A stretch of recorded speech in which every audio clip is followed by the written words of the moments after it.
being pro-life really means all of those different stages of life. Fulton Sheen once said that we must learn to love people and use things, not use people and love things. And he does have a point. So it doesn't matter, whether you are homeless. It doesn't matter whether you are a millionaire. It doesn't matter whether you are successful or not successful. What matters is that right to life is respected.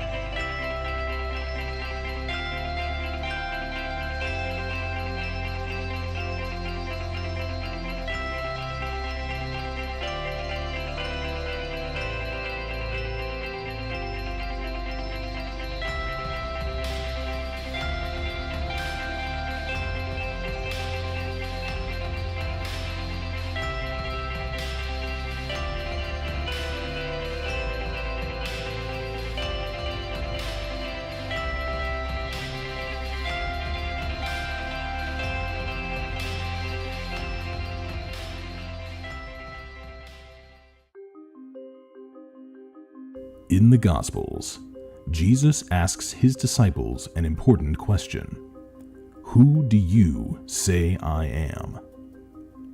Over 2,000 years later, this question continues to reverberate in the human heart. Some have only given this question a cursory thought. Others have spent years pondering the answer, searching the scriptures, and looking for evidence. This spring, Fiat Ministry Network and Patchwork Heart Ministry team with researchers and experts who have studied the Shroud of Turin to once again pose Christ's question to you. Who do you say I am?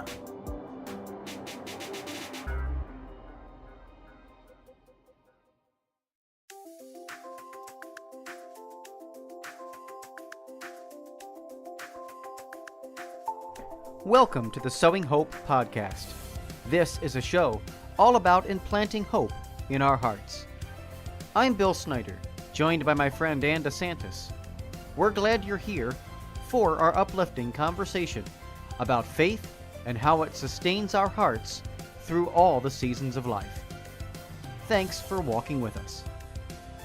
Hello, everybody, and welcome to this episode of Sowing Hope. My name is Bill Snyder. It's great to be with you, and thank you so much for joining us here on the Patchwork Heart Ministry YouTube channel, on the Patchwork Heart family of media networks. Always encourage you to head over to our new media website, patchworkheartradio.org, and you'll be able to learn more and follow and friend and like us, and be able to support us over there on that brand new website. So check it out. We hope that you engage with us, and every once in a while, don't forget you can send us an email, sowinghope@patchworkheart.org. But we are in the middle of a wonderful series on parenting, and I'm joined as always by my good friend and co-host Ann DeSantis. Ann, how are you doing? I'm doing great, Bill. It's so good to be here. I love this series that we're doing. Yeah, it really is an exciting series, and it's now venturing out of my realm of current expertise, but not too far away. But not too far away. It's like the ghost of Christmas future is here, I guess, right? No, it's exciting that we're going to be talking today about, I guess, on our third episode here about the preschool age, right? That preschool age of kids, and so I'm trying to remember back to my preschool days. But we'll have some fun on today's episode. Yes, we will. And I also just want to invite people to go and check out the previous episodes, because this is a 10-part series. So the very first one that we did was for pregnancy and infancy. And then we did one, number 2 was on the toddlerhood. And Right. so now this one is going to be on the preschool age. Now, I would consider preschool anywhere between like age, say 2 and maybe 5 at the most, but Yeah. Probably 2 and 4, somewhere around there. And of course, I'm a parent of kids that are older, but we did go through those toddler times and those preschool times. And I think it's a precious time for you to introduce your children to Christ and to the church. And I think a lot of it comes through reading. And I know, Bill, that you do a lot of that with your son, where you do read the board books and teach. And, like you said, your son is only 10 months old, but he looks forward to that reading time, doesn't he? Oh, absolutely. And you know, it's funny that even in the last couple of weeks, like he is now able to sit and go through a whole book when he wants to, like when he's engaged and when we go, hey, let's go read. And I can't wait for the days when he's the age to be able to understand and respond back and laugh at the different parts of the book, right? Like, I mean, that's the beauty, I guess, of having a toddler running around, is that, their language develops to a point where it's not just, crying and laughing, right? So they're able to respond yes and cheer and go, wow, that's awesome part of the story. And I can't wait for that page or whatever, right? Like that's what I had to look forward to. But yeah, I think reading and I think it's a lot of time, just spending time and quality time with your kids is important. But Anne, yeah, definitely lean on, and would love to hear your experience with that whole preschool age. Yeah, I think that everything in parenting builds on the time period before. So everything that I did, which led to what I taught my kids when they were between 2 and 5, was the groundwork was laid when they were Bill's son's age, when they were Elvin's age, when they were babies. And I would pray with them or teach them about who Jesus was, even though there might not have been a complete understanding in their hearts about that. But it was a good beginning, right? And so the groundwork is laid even when they're babies and toddlers for that preschool age. Yeah. But I think reading is an important thing. Now, I pulled up an article online, and I remember that this was something that we did with our kids. If you want to catechize at a young age, it's something called Catechesis of the Good Shepherd. And I don't know, Bill, if you've ever heard of that, but what it is it's a very experiential way to pray, to introduce your children to the quiet of when you walk into a church and the crucifix and all the different things, the holy water. You're introducing them to things, the sacramentals of the church, but almost in sort of like a playful way. Now, I don't mean in like a boisterous playful way. I mean in a very quiet kind of a setting where everything is set up in a room. Say you might have one area that's for with a crucifix. There's one area where there might be coloring pages and something to do with our faith, the Catholic Church, and there might be rosary beads in another section of the room. And so it's really a teaching about all those aspects of Catholicism. So it could be the saints, it could be prayers, right? Just teaching them simple prayers, Our Father, Hail Mary, Glory be, and it's simple things that you can do. So if you've never heard of the Catechesis of the Good Shepherd, it's almost like a Montessori way that you can catechize and teach your children about the Catholic faith at a young age. And I just pulled up an article, and this article is on denvercatholic.org, and it was published actually in February of 2021 by Aaron Lambert. And it says that the Catechesis of the Good Shepherd is a religious education method centered around the parable of the Good Shepherd and based largely on the Montessori method of education. Through interactive lessons and hands-on experiences, children learn about God and faith in a way that is experiential, tangible, and developmentally appropriate. I want to say that what they said about the experiential and the tangible is really an important part of the Catechesis of the Good Shepherd. And I remember my kids used to look forward to it. And the one thing that's really important about it is that it's not a time for talking. It is a time of silence. So when the kids walk into the room, they're supposed to be quiet. They're supposed to be reflective. They're supposed to go from one like little activity to the next, if that makes sense. So they might go to one table where there be these books and coloring pages where there's pictures of the Blessed Mother and Jesus, and they're just coloring. And then they could go to the next station where they're literally just praying. There might be a crucifix and a little kneeler, and they kneel down and do some prayers. But it's guided by the teacher in the room. So it's almost like a preschool. And I guess it is, but some of the homeschooling families use that for the homeschooling co-ops. I know that when my kids were in homeschooling co-op, that's one of the things they did. And I think some churches have implemented it too into their um, religious education programs for preschoolers. Yeah, it is. It's very true. One of the previous parishes that I worked at was developing the entire room. The school actually, the parish school actually gave the religious education program a space to do Catechesis of the Good Shepherd. And they were taking the school kids in the Catholic school through Catechesis of the Good Shepherd and also the religious education program kids through it. And it's a beautiful thing. In fact, I remember getting a tour of the room. I mean, I was the youth minister. I was a little bit older, working, with, high schoolers. So it wasn't relevant for me in my program, other than the fact that, a lot of the kids' younger siblings were in this program. And so I was able to talk with the director of religious education there and get a tour of the room and see everything that was going on in there, and it's exactly as you described.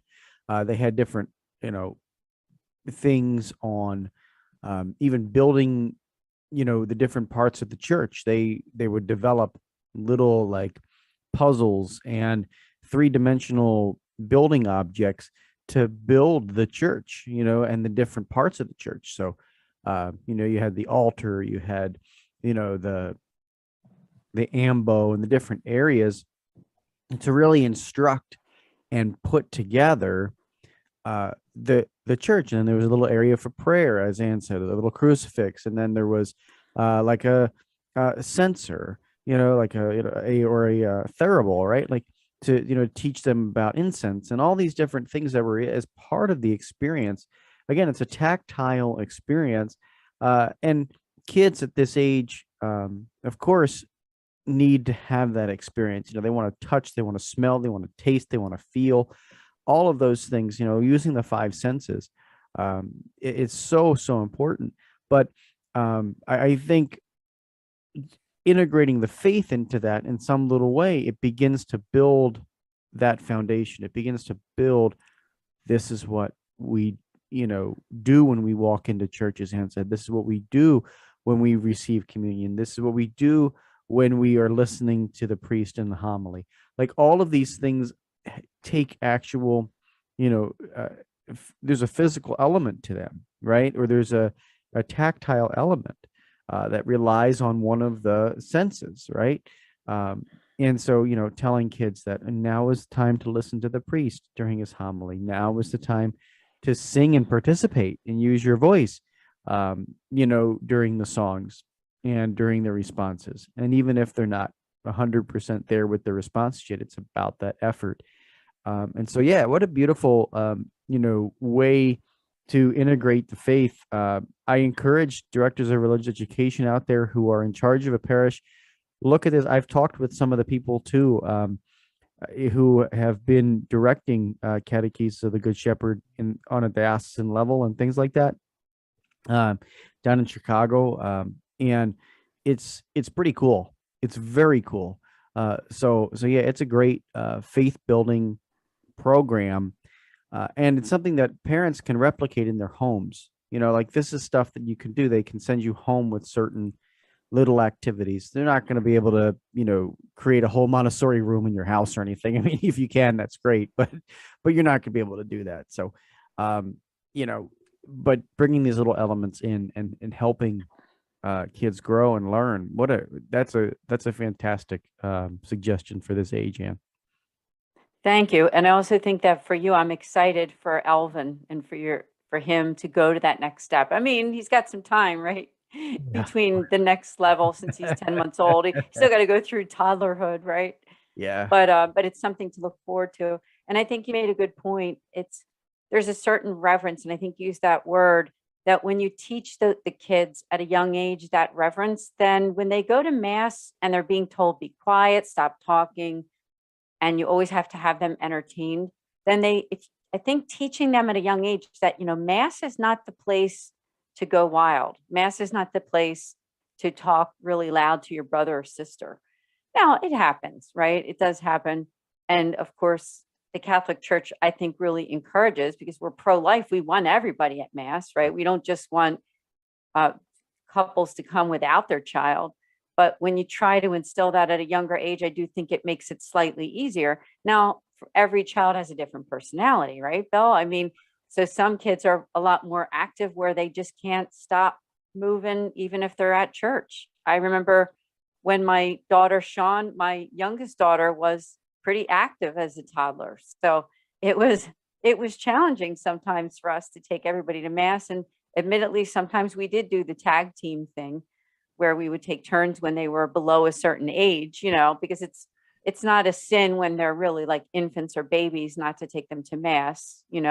But I do see families that have done it, right? Families that teach their kids at a really young age that they should be at Mass. I think the age is the age of reason, whatever. I'm not sure exactly what age that is, but once they're at that age of reason, then yes, they're responsible to go to Mass every single week. But I think that this whole idea of the Catechesis of the Good Shepherd, it really helps to prepare your kids to learn that Mass is the time to pray. Mass is the time to listen, right? And Mass is the time to yes, behave in some ways, right? I mean, it is a time to sit and listen and try to be attentive to what's going on. But I think one of the best ways that we can do as parents is just for us to model that too, right, Bill? I mean, if we go to Mass and we put our head down to pray instead of talking to our spouse or whatever during Mass, if we seem like we're really into it and engaged, I think the kids will also see that too, right? Because they imitate what we do. Oh, absolutely. I do think that they do. They imitate. Oh, absolutely. I one of the things I love about where I go to church on a regular basis in my home parish is that there's a very family-oriented feel at our parishes, and we have masses at all different times. We have which is nice, and this is something pastors and parishes can think about to become welcoming and open, right? We tend to as single people, maybe, or young married couples that don't have kids, maybe you tend to go to Mass at times that are more convenient for around your schedule, right? Like you go at 8:30 in the morning, or you go at 10:30 in the morning, depending on what you have going on. But our parish has done a really great job. So they have the 4:15 in the afternoon, and they have at 8:30 in the morning, they have a 10:30 in Spanish, and then they have a 6:15 p.m. on Sunday night, which a lot of young families go to a 6:15 p.m. at night. A lot of college kids like that Mass too, but I was there this past Sunday with the 6:15 Mass, and it was beautiful because there's all these little kids and young families that are there because the time's convenient. It's not early morning. You're not getting kids out of bed. You're not like there can be some level of, hey, you know what, we're going to wind down for the day. We're going to go to Mass and we're going to go home. And we're going to go to bed, and so there can kind of be that experience at our parish. And now I know not every parish does that, and that's okay, but it's beautiful, and it gets more and more packed with young families and young people because it's a convenient time for that. Let's wind down and let's go to bed for those young kids. No, I love that your church does that. And I really do think that there are some churches that do better with being family friendly than others, but it's hard for all churches because they're understaffed right now, let's face it. But absolutely, it's good to hear that churches like yours are really catering to families, and my church is excellent too. I think that way, with the selection of masses and just the way that what we offer there for family life. Yeah. But if you are in a parish community that you feel like, sometimes it is a good thing to check out if you're not being fed, right? And you feel like another church might be able to serve the needs for your family, then it's not a bad thing to consider maybe going to another area church. I'm not a proponent for having to drive too far out of the way, right? But maybe there's an area church that you can go to that would serve your family a little bit better with the masses that they offer and the programs, things like that. Right. And it's for a season. Like Yeah, we're not talking about, switching parishes for forever. Right. right, Like, right. you know, for a season for these couple of years where, or even if it's a day by day thing, like just being aware, like, you know what? Because there's sometimes that my parish times are not convenient for my family. Right. Like, and so I look at that and I go, okay, you know what? It's easier for me to go over to this parish a few blocks away to go to mass, in the morning, or go to mass in the afternoon, or whatever it is, because I juggle. So I don't always attend my own parish. So whatever season, whatever the daily demands are of your family, and it's not about fitting mass in. It's about giving it the the importance, and the place in your day. Put that in your Sunday first. Like, okay, we've got all this going on, but where is the mass going to take place this weekend? Right? Is it going to be on Saturday night? Is it going to be on Sunday? Put that in your weekend plans first, and then and then you're like, okay, I know he's got soccer practice. I know this one's got this going on. I know that one's got that going on. But, where are we going to do it? And I guarantee you'll find a time within your local community. Like, there's something for you. Yeah, that's a great point. And you don't even necessarily have to like formally switch out of the church that you're in if you do like it, right? But for a season, you might be going to mass at a different church for a while or something if they offer times that work better for you and your family. Yeah, So that was well said. Yeah. Yeah, right, with the toddler or Yeah. preschooler. Right. And I think also, I will say this, that I don't think it's wrong that for preschoolers who are extremely active, that if you bring a coloring book or something or a little toy, and I used to try to bring religious things like religious books, board books and things to church, that if they weren't going to pay attention to the readings at that time, maybe if they were 3 years old or something, that at least they were sitting there with a book that was somewhat related to the church, the Catholic Church, and what we were doing. So I just think that's also a helpful hint with dealing with a preschooler. But I pulled up this article too, which just had some tips for parenting. It says this is 8 ways that moms can teach the Catholic faith to their kids without preaching, and it's from Letitia. And I'll just give you a few. It says to make quiet time for yourself to pray every day, to pray out loud spontaneously around your kids. We'll just do a few for now. And speak well of your parents and your husband's parents. I mean, I guess that's in terms of, actually them seeing you live out your faith, right? Some of those things, praying out loud, right? That's a way that you can teach your preschoolers when you do grace at dinner, when you pray the bless us, O Lord, at every meal, when you do the night prayers. That's something that you carry from toddlerhood, right? Babyhood, that you carry right into preschool age. Yeah. And teaching them the value of prayer. Oh, absolutely. Absolutely. And those are some really good tips, especially during the Lenten season, right? Like, we're in Lent, and just pick things that are practical to do during Lent. I mean, like, if you haven't picked your Lenten sacrifice, whatever you're going to do, think about that. Pray out loud with your kids. Like, that can be a little habit you start, pray aloud, pray spontaneously. That's a great tip. Just, something you can even start during Lent, and it can be a little Lenten penance or sacrifice, or, addition to your spirituality. I always was big on that during the season, right? Like, add something that's going to stay with you. Matthew Kelly always has that line in his Lenten stuff that says, don't give up chocolate this Lent, right? Because you give up chocolate, as you give up chocolate, you're going to go back to chocolate, right? Like, and, on Easter, you're just going to binge, right? And, it's nice to give it up, and, okay, it's something you really enjoy, and that's fine. But, like, if you add something extra in, like praying with your kids or praying out loud spontaneously around your kids, that's something that is probably going to last with you beyond the Easter season. You know what I mean? Like, it's going to continue to go on in your spirituality.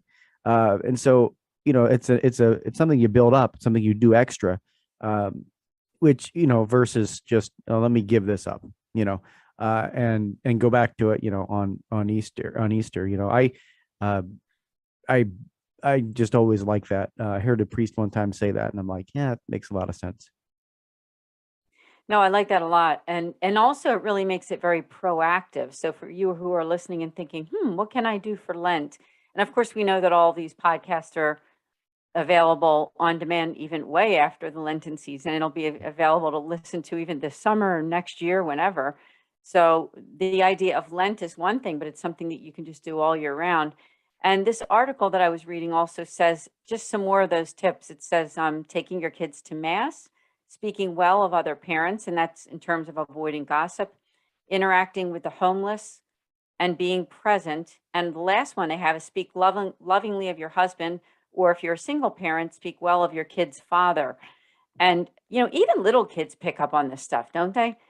And I think it's a way that to teach the kids the faith isn't just, we think about going to mass, we think about praying, we think about giving alms or sacrificing, but it's also the way that we live our lives, right? I mean, believe it or not, the way that we live our lives, if we don't gossip about people or talk bad about people, then your child is going to be less apt to do that, right? Because they learn it from somewhere. They learn virtue, but unfortunately, they do learn vice too, Yeah, don't they?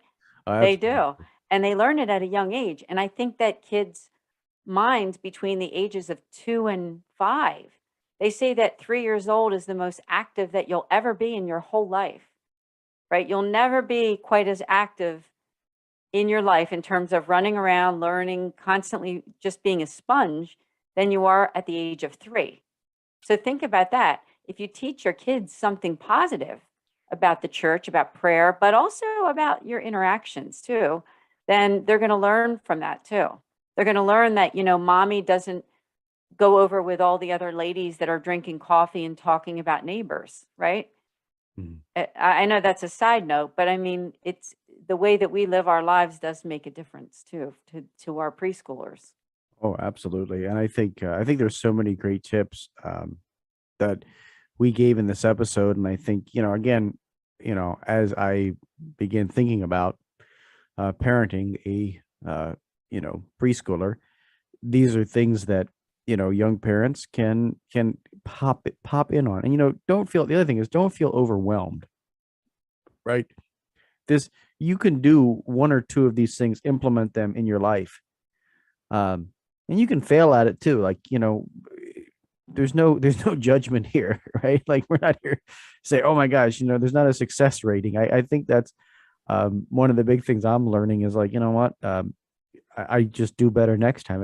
If I don't do well here, I do better next time, right? And you know that's a great lesson for toddlers and preschoolers too, is to learn, what, mommy and daddy make mistakes too, uh, Hmm. and we can show them that, hey, not every single time are we perfect. So don't get overwhelmed if you're like, ah, man, I didn't do such a great job today at praying out loud with my kids. There's tomorrow. Yeah. No, I love that, Bill, because that's why we're human, right? I mean, that's why we have the sacrament of reconciliation, because we realize that every day is a challenge, isn't it? And every day there's something going on where it's between our needs and the needs of our kids and our family. And I think there's a fine line there too, because we're very close and attached to our kids, but we really want them to grow too, to be their own people, but we also want them to be involved in their faith, because it's the best thing for them, not only for their life here, but for the rest of their life. And their faith will be the greatest gift to them when they get older and at the end of their lives. There won't be anything they treasure more than their faith. Mhm. Oh And yeah. so teaching them at this young age of preschool is just a wonderful thing. Now, I think for our next episode, since we're up to preschool, we're going to talk about the whole kindergarten range, entering school. So we'll just call it kindergarten and around that time, right? Five Yeah. or 6 years old. Yeah, absolutely. That'll be So stay tuned for the next one. absolutely. And real quick, let's just give a quick shout out for tomorrow night, on Yes. the St. Mary Donatus Foundation, and also on Patchwork Art Ministry YouTube channel and all that good stuff. Facebook. we are going to be doing a 2-part series on the pro-life stuff. Mickey Kelly, who's the president of the St. Raymond Foundation, is going to be joining us for that conversation. And so tomorrow night, 8 p.m. Eastern Time on our channels on YouTube and on Facebook. You'll be able to tune in and watch part 1 of this 2-part series on From Womb to Tomb. It's a pro-life series that's going to be spanning the whole, part of pro-life, everything from womb to tomb. So part 1 focuses on womb, and then part 2 focuses on tomb. But we're super excited. I know I'm super excited for that series, and there's a new trailer out. So probably see the trailer in the beginning of this podcast or at the end of this podcast. You'll catch it again. But yeah, I'm looking forward to that as well. Same here, Bill. Thank you so much, and thank you to everyone for listening to Sowing Hope. Of course. Well, until next time, from all of us here at Patchwork Heart Ministry, I'm Bill Snyder. Keep beating to your Catholic heart, sowing hope into broken hearts. Thanks for listening to this episode of Sowing Hope on Patchwork Heart Radio. For more information about this podcast and our ministries, visit our websites, patchworkheart.org and andesantis.com. You can also follow and interact with us on Twitter at PWH Ministry or Andy Santis 2.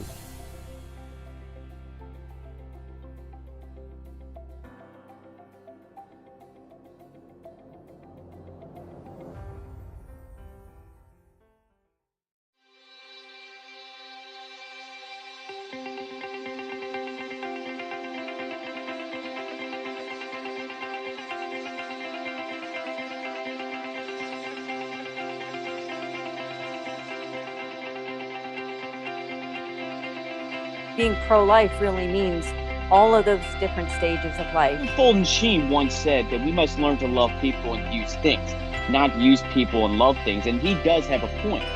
So it doesn't matter, whether you are homeless. It doesn't matter whether you are a millionaire. It doesn't matter whether you are successful or not successful.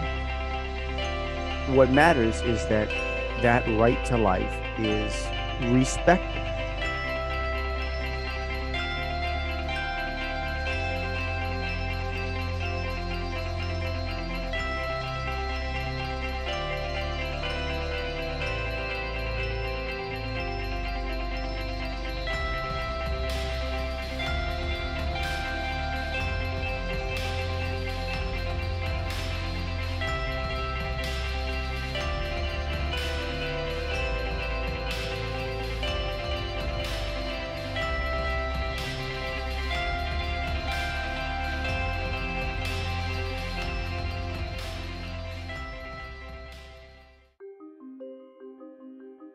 In the Gospels, Jesus asks his disciples an important question. Who do you say I am? Over 2,000 years later, this question continues to reverberate in the human heart. Some have only given this question a cursory thought. Others have spent years pondering the answer, searching the scriptures, and looking for evidence.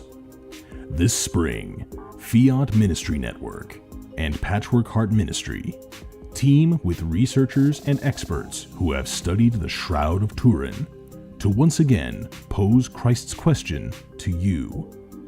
Who do you say I am?